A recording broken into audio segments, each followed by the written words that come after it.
Helps if I unmute my mic. Hello, everybody. I've been doing tech for the last couple of panels, hence my mic was muted. My apologies. My name is Travis. My pronouns are he and they, and it is my honor and pleasure to welcome you to the Onyx PathCon 2025 Community Content panel. Today we are here to talk all things community content. We would love your questions. I've just put some directions in the chat. If you have a question to ask, please put the word question in all caps at the front of your inquiry. And you can also use the chips of Onyx, which is our channel currency, to highlight your question to make sure we don't miss it. Before we get into introducing the good folks who have graced us with their presence, a couple things I want to share. I've just put all the links for the convention in the chat. We have sales going on at DriveThruRPG, up to 50% off on PDFs. Over at Roll20, there's a lot of fun stuff. You can get most of our stuff is 50% off. The Scion Jumpstart A Light Extinguished is free through the end of the convention at Roll20. So just go snatch that up and you can dive right in and start playing. And Indie Press Revolution, our traditionally printed books and screens and dice, we have discounts of 50 to 75% off. I will be going and availing myself of some of those for things I didn't get a chance to work on that I might need to add to my collection. Those are the traditionally printed books, the same things you would get off of a Kickstarter or retail. Also, do want to mention that we have games going on at Start Playing.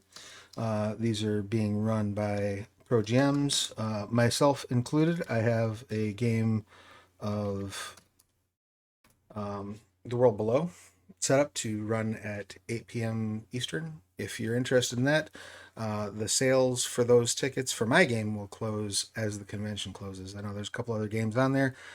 If you want to get a chance to try out a game you haven't tried before, hit that Start Playing link and go sign up for one of the many games that are on offer. I think that's everything that I needed to share in terms of general convention promotions. Let's go ahead and meet our panelists, and we'll kick it off first with Corbin. If you could please tell us who you are, what you do, and anything you would care to promote. Thank you. I'm the Awkward GM Corbin. My pronouns are he, him. You can find me on YouTube at the Awkward GM Corbin. And I also make community content on Storypath Nexus, Storyteller's Vault, things through DriveThruRPG's community content program things that they have. As well as I've run, for 2 years now, I've run the Storypath Nexus Game Jam every February, ostensibly. February, March, I think. In that rough region of late winter, early springtime, yes? Yeah, as long as it works out. Exactly. Next up, Alain, please. You're pertinent. Hi, I'm Alain Giorla, he, him. I'm a Skylands fan, so I made a lot of community content for the Slarecian Vault, but also for a variety of other community content programs from Onyx and from other companies. And something to promote recently on the Slarecian Vault, I published with an entire group of other community members Synthesis Guide to the Titan Spawn, which is a big monster book for the Skylands that we are very proud to have made and to have released. Yes. And you should be proud of it. It is a beautiful, an amazing collection of Titan Spawn. Fills in a lot of gaps from earlier editions and has some new additions to it as well. I don't believe I'm speaking out of school to say. Yes. So definitely, if you're fans of Skylands, go pick that up. I also would be very, very silly of me to fail to mention that while we're on the subject of Skylands, we do have some releases coming out through my company, Aegis Studios, using the Savage Worlds rules. That is a new license that I've acquired through my relationship with Onyx Path, where I'm licensing the setting to use with the Savage Worlds rules. That is all also on sale for half off because my birthday was Friday, so just happened to dovetail nicely with the convention. It was a good time. So I'm going to throw that link in the chat, and as I do, let's go ahead and have Jack, if you could give us your pertinent details, please. Yeah, my name's Jack Kiser. He, him. I work for Drive Through RPG. What was my job title? A publisher relations rep. Yeah. I mostly work with community content, and so I started out through DM's Guild, and then I've recently taken over helping with all of the community content programs. Don't really have anything to promote, but Well, that's awesome, though. So let's dive right in. And again, I would like to encourage the audience, especially if you just rolled in the door, if you have a question, by all means, let us know. Type it in the chat. Use question in all caps at the front so we don't miss what you're saying. So, Jack, you said you started off working with DM's Guild and have now expanded out into the other community content programs. Can you give us just a brief overview? Let's say I'm new to the convention. I've just wandered in. And what's this community content business that you're speaking of? Can you break that down for us in a introductory fashion? So community content is a specific, there's multiple programs, but each program allows creators to publish and sell content that uses the IP, like the intellectual property of whatever participating publisher. So in this case, Onyx Path. And so that's like the settings, the rules. They usually have some artwork resources, and it's all under a shared license. So there's no like worrying with having to like if you're legally sound in doing whatever. All the programs are hosted through drive-through. Some of them have their own websites, but they're all under that. And then we have like guidelines and stuff through there. So basically, it's a way to use your favorite game's IP without having to like find and get your own special license for it. Right, and all the terms are broken out. If I'm not mistaken, drive-through has a specific FAQ for each one of those because the community content programs do have kind of their own bespoke rule sets. And sometimes it's different. Yeah, there's some small nuance differences between each. Generally, it's kind of the same. Like what you make for the program is typically exclusive to the program. It becomes part of a shared like pool of work that any creator could use. That way that like when you put your stuff into the license, it falls into that license. Another creator can come be like, that's a really cool idea. I want to expand on that idea. And they don't have to like, you know, worry with licensing or legal issues too much. That's very cool. And this is a for-profit enterprise. For example, with the Onyx Path community content programs, we have the Storypath Nexus for Storypath games. We have the Slarecian Vault, which deals with Scarred Lands, specifically in the 5th edition OGL and the Pathfinder 1st edition. Those are the two rule sets that the Slarecian Vault applies to. I will get into the weeds on that in a moment because I know there are questions floating around the community about it. So Jack and I can kind of break down a little bit about why that works, how that works. And then we have Canis Minor, which is 1st edition Realms of Pugmire. Also, as we mentioned earlier in the Pugmire panel, we just recently, like within the last month, I believe, put up the information, the templates and art for Squeaks in the Deep. So now the entirety of 1st edition Realms of Pugmire is available for you to peruse and use as part of that community content program. And just to address, I guess, real quick, where there might be a little bit of confusion, because with this Scarred Land stuff, Slarecian Vault is just based on the things that Onyx Path Publishing has published work for that are keeping within the most recent iteration of that IP and of those licenses. Although my company is publishing, although Aegis Studios is publishing Savage World stuff, that's not connected to the Slarecian Vault. And although Savage Worlds has a community content program, that is also not connected to the IP. So you can kind of see how there's, I guess if you could elaborate a little bit, Jack, on those different components, right? What do those different chunks mean? We say IP, we say, system. Can you sort of break down in layman's terms what those different moving parts mean? Yeah, it's a little difficult. And some Onyx has a lot of little weird ones like that. The IP is kind of like characters or settings and things like that, the worlds that you're writing in. Um, those can be either in the community content program or not, and then the rules and stuff are kind of like the bones of what you're building it with, and those are usually all covered. Right. But you may have a system like, for example, uh, the Scarland stuff was reliant on the open game license. Hmm. So that's why you have the OGL 5e and the Pathfinder First Edition.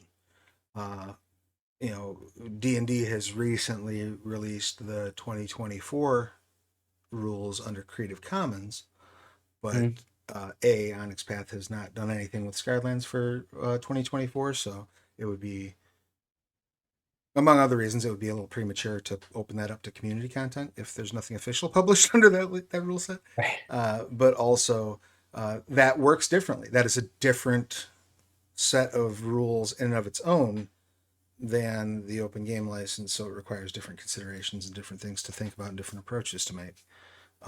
So it's not within the purview of the IP. You can go make, anybody is free to go make 2024 content using the Creative Commons.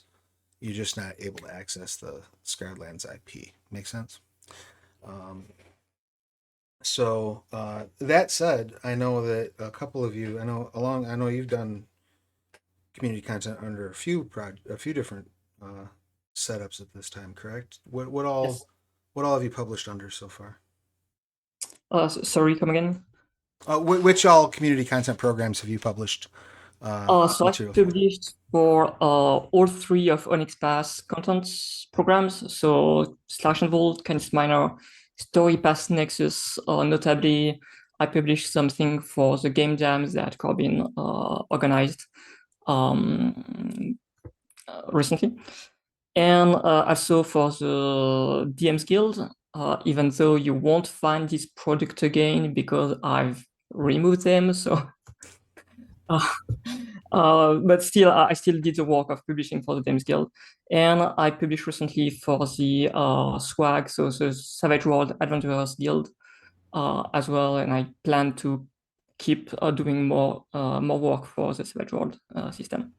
Excellent. And I guess, have you found any difficulties or just interesting, fun bits? I know we always like to talk about challenges, but have you found any interesting, fun bits as well in navigating the differences between those licenses? Well, the different Onyx Path programs are very similar set of rules, but the SWAG has slightly more nuances. In particular, Onyx Path forbids the use of generative AI, but the SWAG allows it. So if you don't use generative AI, you need to mark your product as not using generative AI so that they properly show up for people when they filter. Because I think a lot of people on drive-through filter out products that use AI. So that's something that you may want to pay attention to. And a resource that I found very useful when I started publishing on the SWAG was finding the place where other SWAG authors lurked, so that I could ask them questions and exchange with them. Notably, I wanted to use something from another supplement, so that I was able to talk to the author of that supplement and check with him if that was okay to use it, and so forth. So finding really the people who make that content is, I think, really useful when you try to get into a new program. Yeah, and I do want to point out too, like as you mentioned, Jack, a lot of the programs you just by publishing on them, you are entering into you're placing your content in a pool of content that other people can draw from. That said, it is a courtesy often to reach out if you can find the people who are involved, especially on a Discord or something like that, to reach out and say, hey, I'm planning on using this. Is that cool? Or do you have anything you'd like me to You're not required, I don't believe, to credit previous authors in the way that you were, like for the open game license, for example. But it's a good courtesy to do so. Yeah, we always recommend to create and with like collaborate and not just copy. I've even had people come and they'll just email me and be like, "Hey, I really love this thing and I'd like to be in contact with them." And while we can't give out like people's email address, I can shoot your message to them and be like, "Hey, if you want, they're really interested in your thing. If you want to work with them, here's their contact information. They're looking forward to talking to you about whatever." So we can help kind of facilitate things too. If you are interested in talking with someone about something they've created, you come to us and we'll help kind of get that going. Yeah, so if you're not big on using Discord or on a lot of social media, you still have that avenue. That said, if I'm not, most publishers have their own Discords, but also there is an official Drive Through RPG Discord as well that has community content resources. Is that accurate? Yeah, you can join. You usually Cage is our keeper of Discord. Usually we'll have you say like what you're working on, and then they'll kind of categorize you into community content, and then have access to specific channels that have other people who are working on the same program that you are, or the like freelance for hire or looking for work or whatever. And then we're also in there. You can ask us questions, and so we can kind of be like, oh yeah, that's this person. You can talk to them. Sweet. And Alon did bring up something interesting I did want to just touch on for a moment, which was the generative AI stuff. That is, correct me if I'm wrong, that's program by program basis, because drive through has their overarching sort of like you must label it if you're using it policy. Hmm. But then each community content program also has their own Yes. control to operate with, Yes. as long as they're not. They either adopt the drive-through program, like the drive-throughs policy, or they have kind of more stricter regulations. So some of them just ban it outright, so we don't even give them the option to like label it as having it because it can't use it anyway. Right. If they're using the drive-throughs policy, they can use it when it's like generative AI images when it's attached to like written supplements that you've created. Um, but you can't sell just like generated images for like maps or tokens or Stock art, things like that, right? stock art, stuff like that. We don't allow that. So then if you're using it in those supplements, you just mark it as contains AI generated content, and then we have an overall filter that people can turn on or off in their settings that will either hide all of that stuff or allow it. Um, because yeah, we found that a lot of people just don't want to see it. If they don't want to see it, this kind of takes care of that, and we're trying to roll that out to more of the sites as we get them on the new site structure. Right, right. Because everything is ultimately moving over to what is it? Phoenix is that the working Yeah, title? that's like the internal term that we call it for the new site. If you go to just type in drivethrurpg.com, you'll go to our new site there. I think Drive Through Comics is also on there. Eventually, all of fiction and cards, and then DM's Guild, Storytellers Vault, they'll all be moved into that, and they'll have those better tools as those get built out. It's easier to build for the new site. So once we get everything moved over, the new tools can be built, and Now, it's a long process, but I guess one more question to piggyback off that before I hop over to talk to Corbin. Is there anything specific to community content that you can talk about in that development pipeline that would be of interest to community content creators, I guess? we haven't had a chance to really pin down what we're going to do for community content. I have always been adamant of trying to get the community creator tools more in line with the publisher tools as much as possible. If not the same, at least like a mirrored version that's kind of maybe a little bit restricted in what they can see. Um, but for the most part, I'm trying to get like better sales tools to look at like sales records and things like that, and better just like being able to filter your stuff. Publishers have a way to like batch filter. They can change things to all their titles, but the way that the sites kind of hold the content, it's not possible currently. So I'm trying to get a way for community content creators to have the same kind of flexibility with their products. That would be amazing. That would be really cool. That would be. So you have at least 3 people who Yeah. use it that say yes.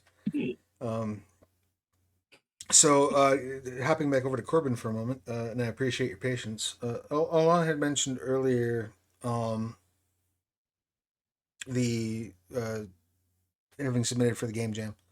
And I served as a judge this year, but some folks watching this either live or in replay may not be quite aware of how the Game Jam has worked. So can you give us some sort of overview of what the Storypath Nexus Game Jam has been in the past? In the past, so back, it really depends on the year when we I think we've changed it up since it was originally conceived. The idea is basically we want to help build the community a bit more, help people create content for these games that we all sort of love and enjoy, and get to communicate with each other about our progress on it. But effectively, you have to follow the community guidelines of Storypath Nexus. You have to follow the uh, the prompt that we have for each year, which changes.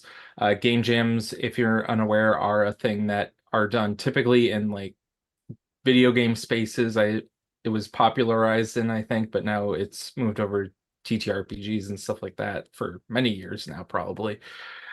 But you take a strict timeline to not a strict. There's a period of time in which you start a project from beginning to end and try and get it out within that time frame. We've been trying to get the times lined up because not only do we have people making projects in teams and individually, but we have voting at the end to see who gets our prize at the end, which is typically credit to Drive-Thru RPG.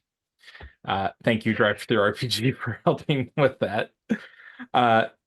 In regards to what you have to do, you have to upload it through the community content program through Storypath Nexus, which is pretty easy to do. I have videos on it on my YouTube page, which I'll try and send over to Travis so you can put them in the chat for to help newcomers to the process figure out how to upload things to Drive-Thru RPG as community content, because it can be quite harrowing to get started, but once you understand what it is, it's actually very simple, and it is not, the barrier to entry is very low.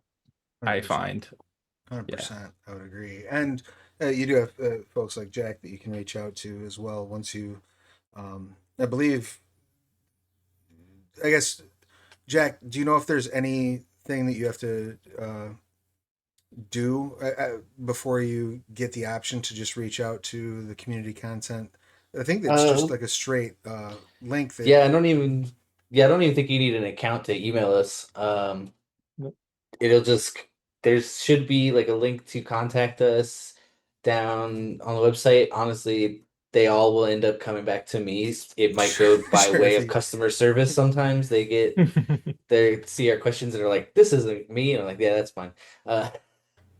So eventually they all come to me, the community content questions, and I'll try to point you in the right direction and stuff and get you to our help centers for whatever. And one way or another, it makes its way to Jack. But there is a direct, like, if you, there's a pretty simple breakdown to remember, because the way I see it, because I also have a publisher account, I see, like, for publisher services, email this; for community content, email this; for customer issues, email this. I'm not sure if that's the way everybody sees it, because I'm never on there not logged in. But so one way or the other, though, you'll get that information to where it's going. And if you want to grab those links up for me right quick, Corbin. And I would also point out, too, while Corbin's looking for those, the Game Jam that Corbin runs is audience generated. It's self-generated. That's not something that Onyx Path puts together. That's something that a member of the community, Corbin, looked at and said, "Hey, I think there's a space here where we can do something neat." Yeah. That is something, to the best of my knowledge, that anyone could do for any program. Corbin reached out to Onyx Path to say, "Hey, I'd like to run this. Can you guys put up something as prizes or whatever?" And that's fine and cool, um, but you can, if you're watching this and you're like, "Oh, I'd like to get together," uh, you know, I do a lot of Canis Minor stuff, or I do a lot of, Call of Cthulhu, or whatever one you do. If you're like, "Oh, I'd like to maybe see if I could put together some sort of a contest," reach out to the program and work something out. Most of the publishers, I'm sure, I know Onyx Path is open to it because we do it, but I'm sure most of the other publishers would be as well. And I do have a question in here while I'm populating this out. What kind of PDF do you recommend someone new to community content start with? So I'll open that's that a up good to, one. to any and all who would like to answer that. I know I'm literally putting like a how to publish Storypath Nexus video of Corbin's into the chat. Yeah. So Corbin, Yeah. what would you So, recommend people start with? so I've put out stuff as small as just like 10 pages, even less probably. But like you could do stuff like a lot of what people will do is stuff that they've homebrewed for their own campaigns. They'll put it down on paper and upload it. So you have things like, oh, I made a special path for my players because they wanted to play a god from a video from like a public work or something, or maybe even stuff like there's a god that is in Scion that hasn't been depicted in Scion yet. I was going to use something like, oh, like the Cthulhu mythos, but that's, I think you have those as their own separate thing. But basically, like, yeah, people have put up stuff like, oh, there's this dream god and things like that. And it's a very simple thing to put up a path or something like that.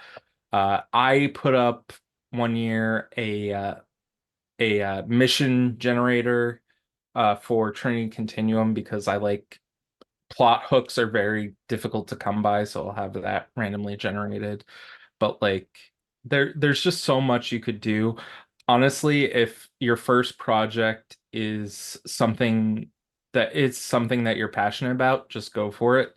Uh, Sometimes I do find myself included. I've tried writing up adventures, and that can be very difficult to write because there's a lot more time investment to writing up an adventure and like figuring out the plot and where things lead versus something like a player option that is more likely to be bought by a player than a dungeon master or a game master in that case. I will say Curse Master, if player you're at one of our earlier panels. yeah, or story guide. And I will say content for players in my mind typically sells a little bit better than Dungeon Masters sometime. Though I've taken stuff I've posted on Reddit for free and put it up as pay as you want because I was just really just repackaging stuff I put out for free into more of a convenient compendium, and that sold pretty well. That was my Demon the Descent infrastructure examples. Sorry, I'm rambling. No, it's It not just a ramble at all. I think that's very useful info. In fact, a lot of my Storypath Nexus content has been things that I have prepared for a stream that I then repurpose as content. So this is, this maybe it's SGCs or scenario or whatever, but your game prep stuff would be what I would recommend. Just any notes that you're making for game prep, you can clean them up a little bit and get them out the door. Now that could be just literally cleaning them up into a Word doc and then printing to PDF and off you go. But also, you can take that and make it pretty with Pro Tools. There's Affinity, I believe, is one that people are using a lot now. I am dyed in the wool. Adobe owns my soul and probably will for the rest of my days. So I just use InDesign to lay mine out. But there's a lot of technical options. How about you, Alain? What would you recommend somebody do for their first PDF? Yeah, I would recommend also a small product that is a collection of something like player option, monster, magic items, whatever. But something small with which you can really work on the production aspect. And maybe if you need to learn a new tool like Affinity or InDesign, or just simply use whatever you are the most familiar with, if it's Word, for example. But yes, something quite simple that you can polish well, and that essentially you are sure that you can finish it in a reasonable amount of time, and that you are not going, it's not so big that you are going to lose interest or courage and it end up not publishing it. So yeah, Yeah, it keep is. your first scope quite small, I would suggest. Yes, very, very good suggestion there. It is very easy to let your eyes get bigger than your stomach for a community content project or any other project for that matter. It's very easy to go, oh, I'm going to do a city guide. I'm going to make, a guide to Hollow Faust. I'm going to put that up. Well, that's a big bite. Maybe maybe do a write up about one in Hollow Faust and start there, and then work your way outward. Um, but that said, though, and that dovetails nicely into another question we have here: is do you have any suggestions for those of us who aren't confident in our homebrew skills? I can do fluff all day, but I doubt my crunch skills heavily. Do you have any thoughts on that, Jack? We'll start with you, and then we'll work our way around the room. Well, I'd say that you don't have to worry about be you don't not confident in your like crunchy rule skills. Like there are other people who aren't good at their fluff skills, so they may be looking for stuff that's exactly what you're good at. So just put it out there, and people should who are interested will find it. Um, Yeah, that's a. the I it, think that's it a is good. hard to go from like homebrew to like polished thing. It does seem daunting, but honestly, like with drive through, you can just update it later. You can keep working on it. Anybody who's already purchased it will still get any updates and stuff. So it doesn't have to be like once it's out, it's totally off limits. You can't touch it ever again. You can keep going and updating stuff, and I've seen plenty of people do that. 100%, yeah. And you can, one of the great things about the community content programs is you do exist in a space that is uh, in between a fan posting something on Reddit and a Mhm. professional release. So you can just go right out there and say, this is a living document. This is, version point one. And, I'm taking feedback. You can make a little Google form. Correct me if I'm wrong, Jack. Those are available now to post on community content as well, right? I know publishers can put a link to a Google form, but community content can as well. Right in the I'm listing. not. They maybe I'm not sure. Okay.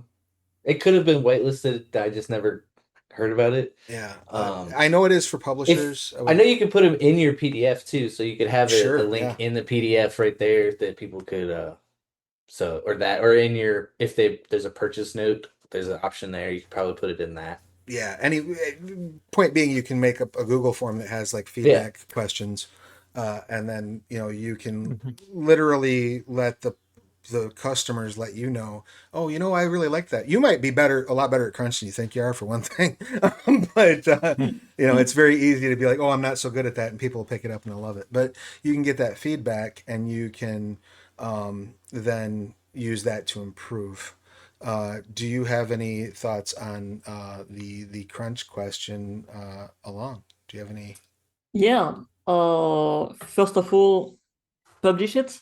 I think fluff and world building in general is really great because, as Jack mentioned, we are all publishing the same kind of shared world.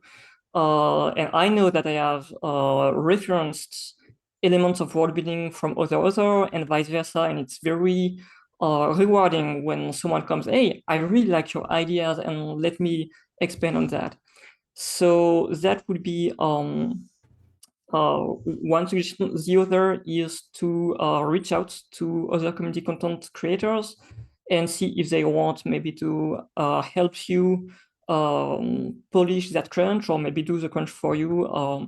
And there are typically in this kind of collaborations, either we exchange services, like for example, I do crunch for you and you do fluff for me, and vice versa.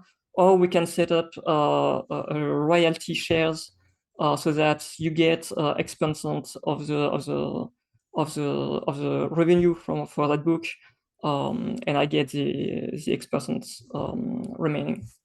And that's a very good point too. Is there are in each of the community content programs you get a particular percentage. I believe, if I'm not mistaken, in all of the Onyx Path owned ones, you get a 50% take that goes to the creator. So you can then further assign that out to anybody who has a drive-through RPG account. So if you have 5 of your friends all working together to make one, maybe one person's real good with crunch, one person's real good with fluff, and one person's real good with layout, or maybe you have an artist you work with. You can break up the percentage, your share of the percentage. You can then further break that out between anybody who's got a drive-through RPG account. Which is something that I have personally done with Corbin on Bloody Burrows, which we worked on for Training Continuum Assassins. Do you have any other further insights to share with that about that specifically, Corbin?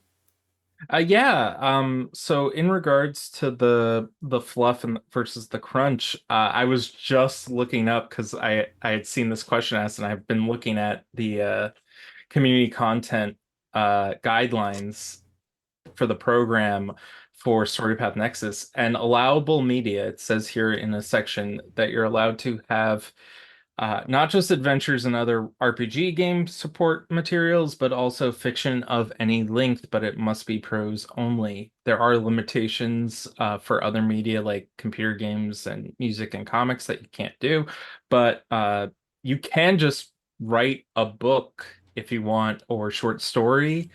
For me, I wrote, and I had mentioned it in the previous question or earlier, I wrote I wrote gameplay plot hooks. That has no crunch to it. That has no homebrewing. Just here's where you start a few missions. Yeah, exactly. And that also dovetails nicely into, in the last panel, I believe, we announced that we are going to be doing a community content fiction contest. Onyx Path will. I do not have the specific rules for that broken out yet, but that will be announced on the Onyx Path website. You'll see the full rules and how that's going to work, and what we're going to be doing with it. But that's going to be coming very soon. So if you wanted to do something that's literally just like, I want to do a short story, I don't have to worry about difficulties and dice pools and all that stuff. That is definitely available to you. I really want to do that. That sounds like fun. You should. I'm going to try to do that too. I have taken on, I've hit my speed limit. I have a writing speed limit that I impose on myself. I know that if I try to write more than 2,000 words a day, my life starts to turn silly. And I am right at that speed limit right now, but I would sure love to put something together short fiction wise. And maybe I will after I probably don't qualify for the contest anyway. So maybe I'll do it after the contest is over. But yeah, that's a very, very good option that you have as well, is to just write some pro stuff. Saw another question pop in. Once you've published, what are the best ways to promote your PDF? Corbin, do you have any suggestion on promotion? Promotion. I do the YouTube stuff as well, so I have a little bit of a benefit in that I have a captive audience sometimes, so I will promote my own material within my own YouTube videos. But as far as outside of that, there are a lot of community groups for TTRPG design, Storypath Nexus, Storyteller's Vault, and things of that nature where you can promote yourself on Discord. I'm in like 5 or 6 different groups for that, and I've promoted stuff everywhere. The trick is, and it is very important for this, if you're promoting something, put it in a location where people expect it to be, expect promotions to be. Don't put it in someone's random Fortnite Discord server or something like that. Don't put it in places where it will be seen as more obnoxious. That is really important because you don't want people you don't want to get on the bad side of people when doing this stuff. Right. Yeah, there is such a thing as bad press when it comes to promoting your your stuff. You don't want to. And you can get banned from places for doing promotional stuff without permission. So be clear. Yeah, absolutely. And I was just gonna say, a lot of Discord servers have a self promotion channel, specifically for that. Trinity Continuum's channel has a self promos channel. Onyx Path has the Storypath Nexus channel, which I usually promote my stuff. Yeah, we have a separate channel for each of our community content programs, including Storyteller's Vault, which is not an Onyx Path. I just knocked over my drink. Oops. It is not an Onyx Path. I'm in luck, Anderson. The cup was empty. If you've ever seen License to Drive. But that is not specifically Onyx Path at all. Like Onyx Path creates, Chronicles of Darkness stuff, and we have the 20th anniversary things, but we're not associated with, that's run by Paradox. But there is a channel there because we've worked on those games for you to get in there and use to promote and discuss those as well. Alain, do you have any other insight into ways to promote? Yeah, unfortunately, it's social media. I have left social media for a couple of years now, and I noticed that I have less ways to reach out to an audience as opposed to when I had social media accounts. So if you do, just it's similar to the advice that Corbin gave to the for Discord. It's the same thing. Promote there in places that are relevant and where you are allowed to promote, and hopefully people will pick up. That seemed to be for me the best way. We tried different things for our latest book, but I can't tell that they really were effective, unfortunately. So yeah, and some of it does require building kind of a presence. Forums like your Reddits, things like that. You want to make sure that you're engaging, and that can be very difficult if you're somebody who's like shy, doesn't like engaging in social media, things along those lines. The other option is to go the entire opposite route, which is to create a dedicated social media presence that's entirely based on your community content releases and just focus your energy on that.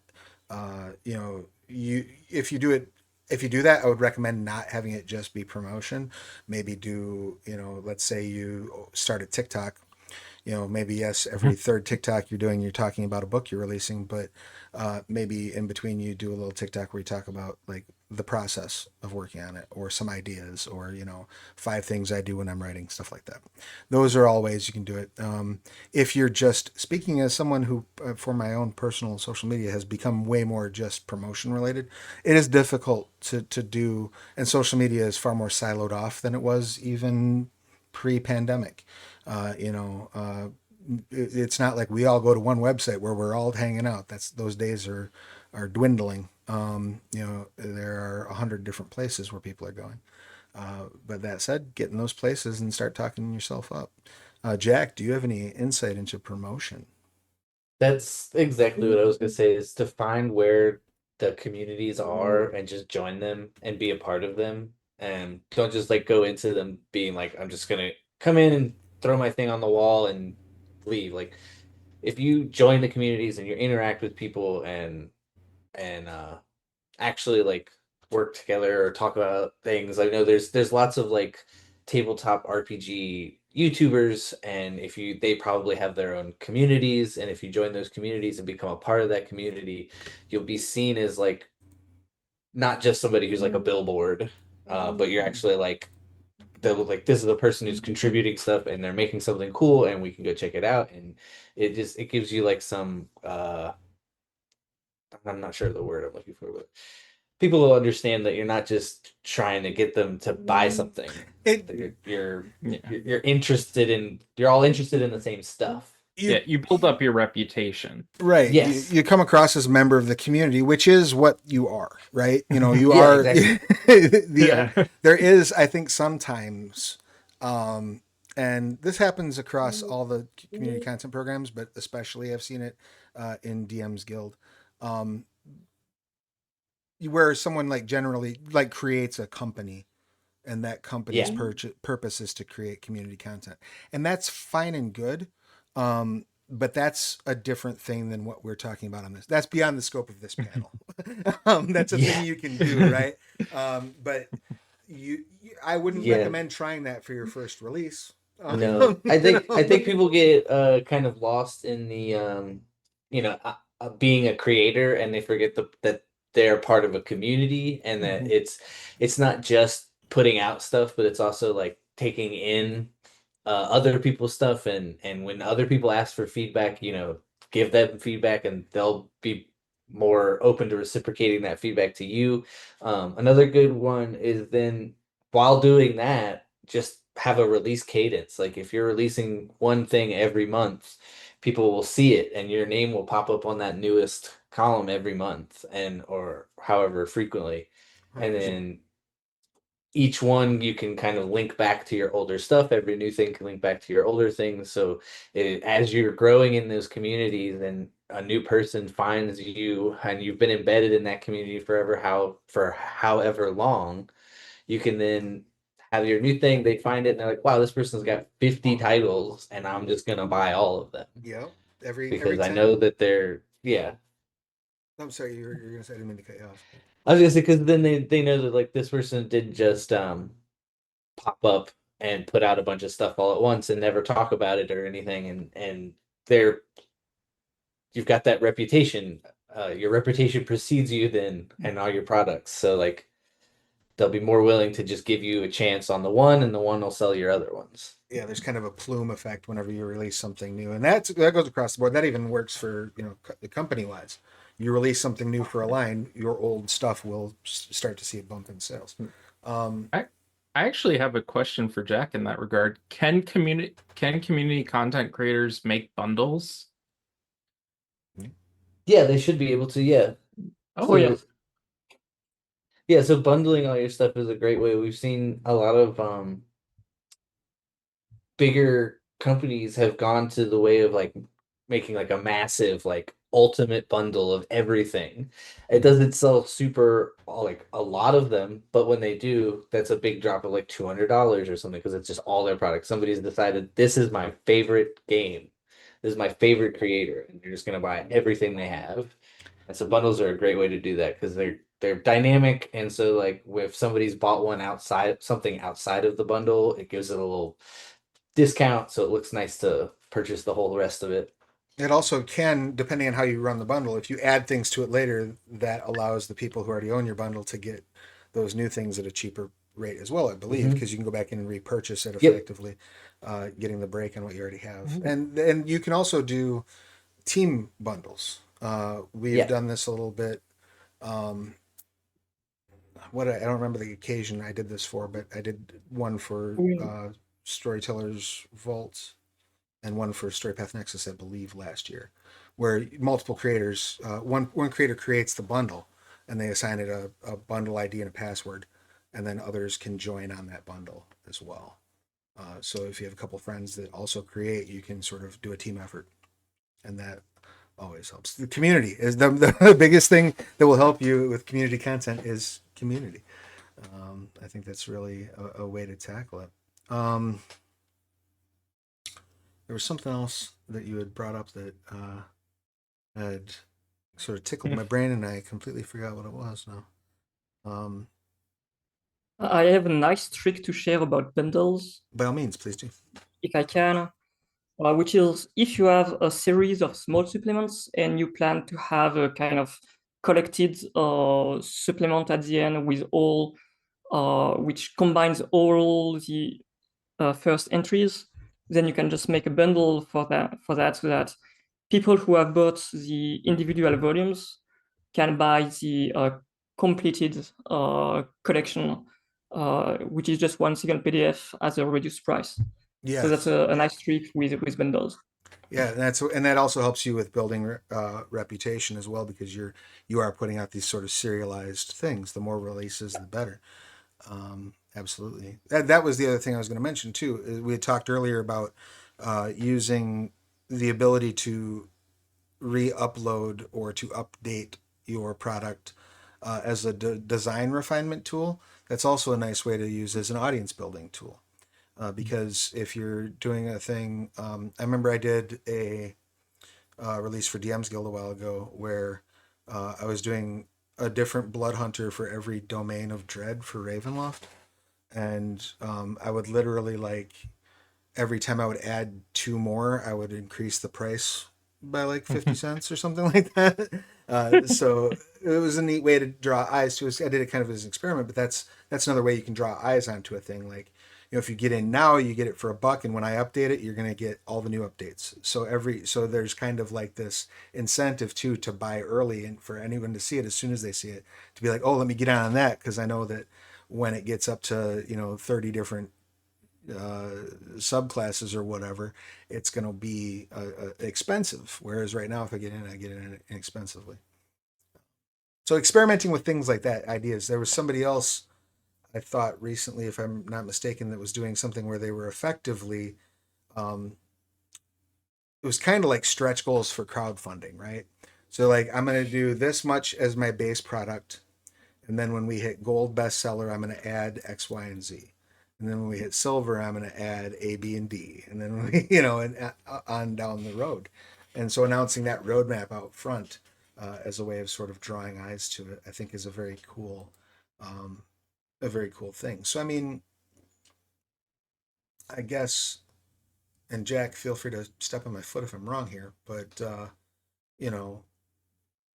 be creative, find creative ways to sort of pull eyes to your project. And if you're concerned about where that creativity might fall on what's allowed and what's not, ask before you do it. Say, hey, I had this idea. It is better to ask for permission than forgiveness, for sure.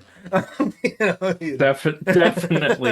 I actually, funny story, I asked the community content program whether or not Trinity Continuum Assassins was open to community content, and I was surprised. I was told yes, it was, because it wasn't technically its own setting. It was a supplement of the core Trinity Continuum rules.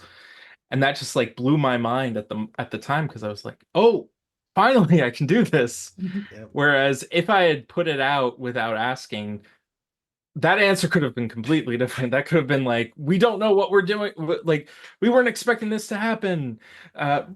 Let's just restrict everything quickly and then figure it out or something. I don't know. Right. Well, and before we put too much fear into folks, Jack, can you run down for us real quick? Let's say I go out tomorrow and I put up something that I'm going to release for the Slarecian Vault, but I didn't read the rules and I used the D&D 2024.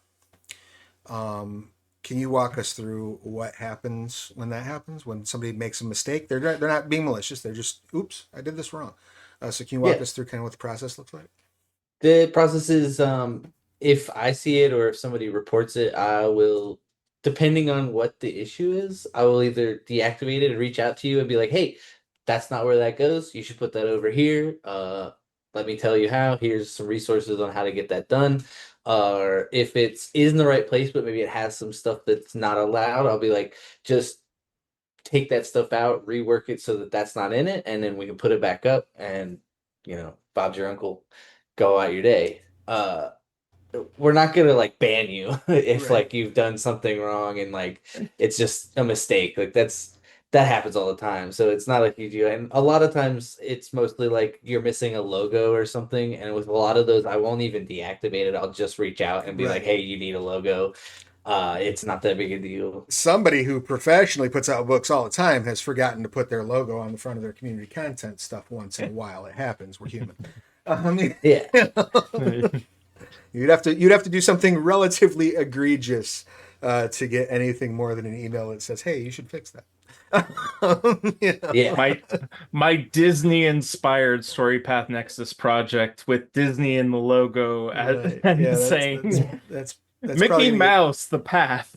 probably get you shut down. But even still, probably wouldn't get your toys taken away. That's not that kind of thing. Yeah. Mhm. So we are creeping up on the end of our panel here. We got about 4 minutes left. So if anybody has any last minute questions, please do sneak them into the chat while we're waiting to see if any of those do show up. Do you have any final thoughts that you want to share with the audience? Just a little tidbit that you want them to know about community content, Jack, or about drive through in general? Not about those, but I would say that if you're interested in getting started in that stuff is to look into the Storytelling Collective. They do a lot of write your first adventures, write your first encounters, and with different um rule sets and things like that. And just without them, it's just a great community to like get started in how do I create something and how do I keep from my project getting so broad that it's overwhelming and things like that. That it's very helpful to like stay on a course, and they have courses that you can pay for, and they have free courses that you can take in a Discord community of people who will help you edit and check your stuff. It's a great little starting point for anybody who's looking to start writing for games. Highly recommend Storytelling Collective. Can't recommend them highly enough. If you're looking for a great place to start, there is a great place to start. Along, any final thoughts, wishes, things you'd like to share with the Yeah, class? I've released over the years several group projects with a fair number of community members. And I will continue to do so in the future. So, and I think it's a great way for people who are first-time contributors to come in, because we will have someone do the editing, do the layout, or source art for us. So we will take care of a lot of things, and you will be able to focus really on writing and getting your idea out there. Or if you want to come and as an artist, as an illustrator, we will love to have your art as well. So I generally call out on the Onyx Discord server when I start this kind of project. The next one should be for the world below whenever that is open to the community content, to the Storypath Nexus. So yeah, don't hesitate to join us. And if you could just type your username that you use in Discord into the It's chat. Alain Giorla. Excellent. Yeah, if you want to just type that into like the chat, as it's written under your face, that works too. And yeah, definitely reach out. The group that Alan works with regularly, I know a lot of those folks, real good people. Highly recommend working with them. They put out great work. The links that I shared at the beginning are a perfect example of some of that great work. Corbin, any final thoughts before we hit the brakes? Yeah, one thing that comes to mind, I'm not an artist myself. I'm more of a story person or a mechanics person when it comes down to it. So using the community art assets for stuff like in Storypath Nexus is really good resource. Some people will use public domain art possibly that you can find on websites like Pixabay, to name just one. But I will preface that by saying you should make sure that the art that you're grabbing is actually not AI art. And there's a huge problem right now in the community with websites like Pixabay and stuff like that being AI art is self-reported, which causes a lot of problems when people don't report it properly. So just be on the lookout for that when you can. Um, Other than that, don't wait for the Storypath Nexus Game Jam to put out a project if you want. Put it out immediately. We'll be here. I will be hosting those as much as I can, and if things drop, I will reach out to Travis and try to get a game jam or something going on around that time, if I'm allowed to. Well, and I would like to recommend again two things. One, we got that fiction contest coming up. Keep your eyes on the onyxpath.com for those details. But also, once again, Squeaks in the Deep, all of the art assets and layout assets have just dropped for Canis Minor. The only reason I don't have a Squeaks in the Deep supplement out right now is because I've been real busy with other work. So definitely, if you've not yet done so, go check out Canis Minor. We've got a couple of big group projects that came out for that. Morty Corgi's, well, I can't remember the names. Acid Shanties was the more recent one. But we did 2 Morty Corgi books, and a couple of other group projects for Canis Minor. And if you're, as we pointed out in the Pugmire panel, the Realms Pugmire book has conversion guidelines in the back. So if you want to, even if you wanted to like had an idea that you're like, oh, I would like to use this in the current edition of Pugmire, you can build it out for first edition, put it up there, and people can convert it over and use it in the current edition. So all that stuff is still valid and good. Folks, we are a couple minutes over time. I apologize for rambling so long, keeping my guests over the agreed time frame. But I do appreciate your presence so much. Thank you so much for being here. You help make this convention awesome, and I extend that same gratitude to the audience. Hang out. We will be raiding over to a Scion actual play in progress, and then we will be returning here in about 28 minutes for the closing ceremonies. Holy cow, we're already at the end of the weekend. How did that happen? But thank you all so much, and we will talk to you more soon. Bye. Bye.